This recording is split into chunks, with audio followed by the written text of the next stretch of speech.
Ça, c'est à mon avis le graphique le plus important de la journée. C'est le plus simple aussi. Donc si tu comprends ça, tu as compris 80% de la journée. On a l'intensité de gauche à droite, faible intensité, haute intensité. Et on a ces deux états,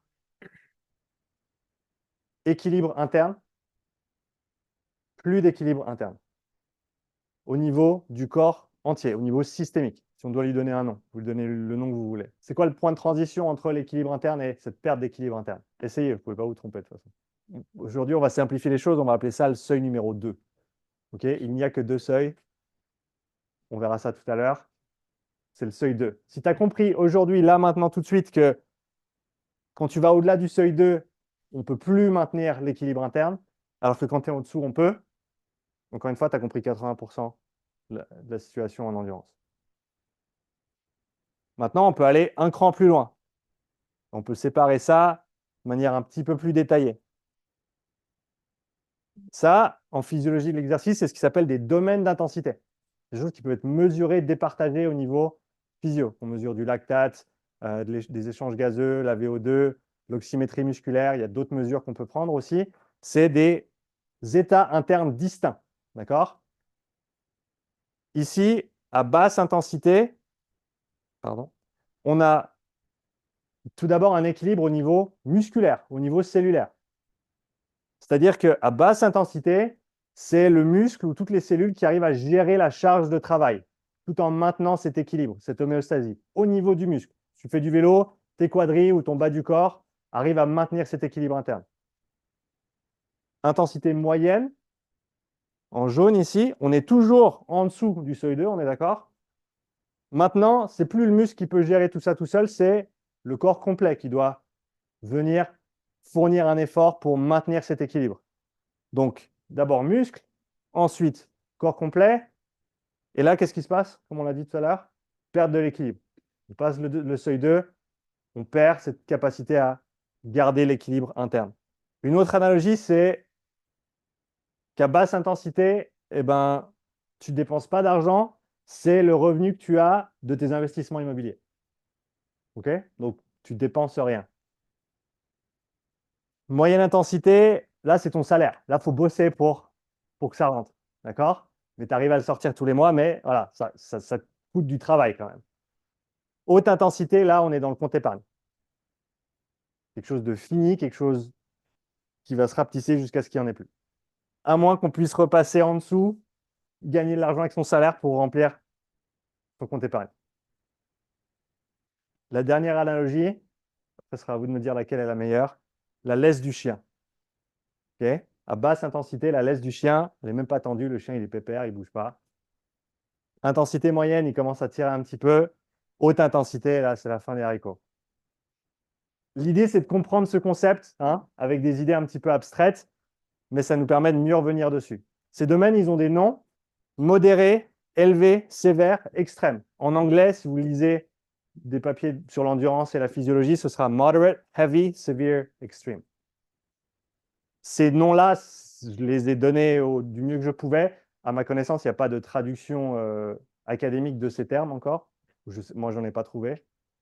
Mais voilà, comprends qu'à basse intensité, équilibre au niveau musculaire, moyenne intensité, équilibre au niveau systémique, haute intensité, perte de cet équilibre.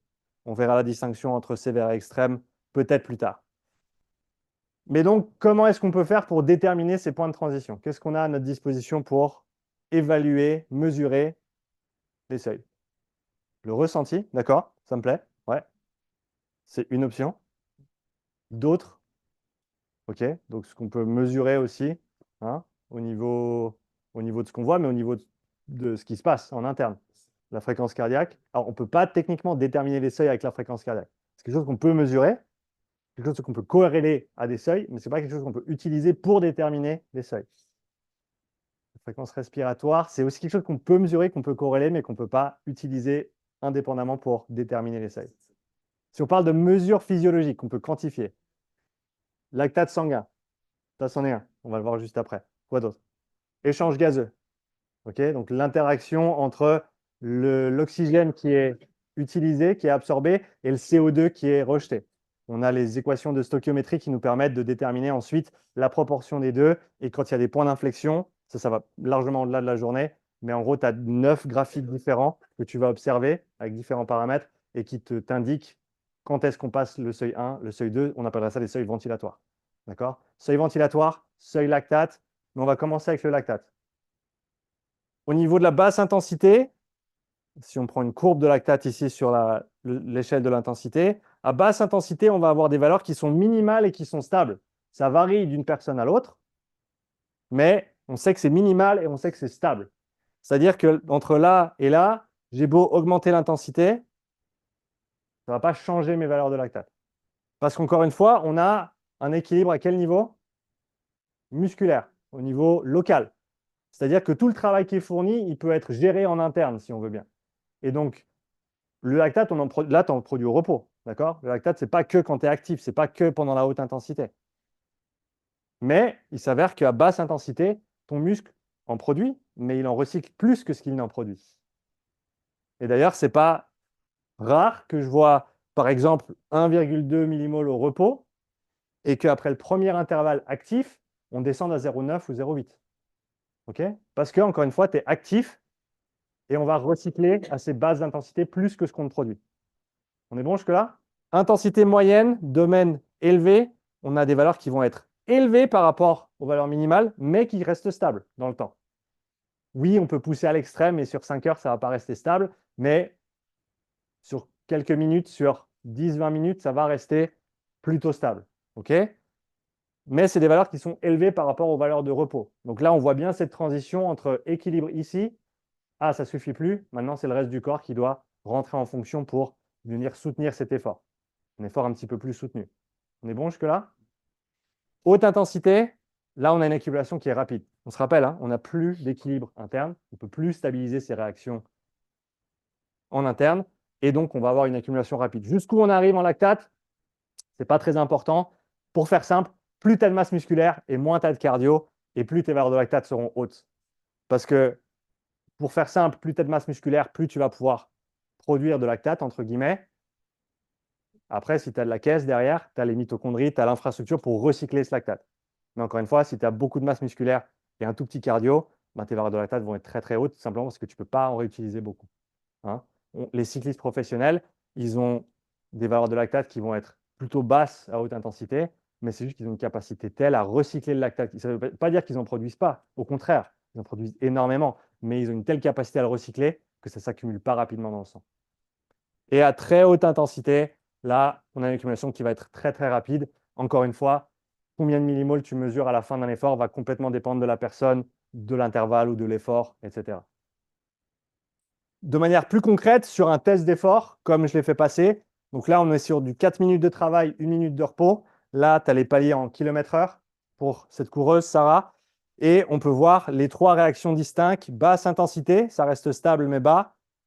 Intensité moyenne, haute intensité. Et on a les seuils, les points de transition au niveau du lactate, ici et là. Il y a différentes fonctions, différentes formules pour déterminer ça sur une courbe de la sorte. OK? Mais pour faire simple, on a ces 3 domaines d'intensité ici. Ce qui est intéressant, et ça je l'ai fait pas plus tard que la semaine dernière, on voit les mêmes réactions sur un test isolé au niveau du système respiratoire. On en parle avec Sylvain au téléphone, comme quoi, d'après les bouquins, les principes de physio et d'endurance ne s'appliquent que lorsque tu recrutes 60% de ta masse musculaire ou plus. Eh ben, il s'avère qu'en recrutant ton diaphragme, tes intercostaux, toute ta paroi abdominale et tout autre muscle accessoire de respiration, eh ben, on a ces mêmes tendances. Elles sont peut-être un petit peu moins claires, mais tu vois qu'entre les valeurs de repos et les valeurs actives ici, ça reste plat, voire même ça descend légèrement. Et là, on était en fréquence respiratoire, donc 15 respirations minutes, 20 respirations minutes, et on est monté de 55 jusqu'à 60 respirations minutes. Et ce qui est intéressant, c'est qu'on a ces 3 réactions, ces 2 points de transition. Est-ce qu'on peut appeler ça des seuils? Je ne sais pas, parce qu'à ma connaissance, ça n'a jamais été étudié. D'accord? Mais c'est un projet pilote et il y a des choses intéressantes à voir. Donc, que ce soit au niveau d'un effort corps complet ou même juste sur un effort de notre système respiratoire, on a ces points d'inflexion, on a ces différentes valeurs de lactate dans le sang.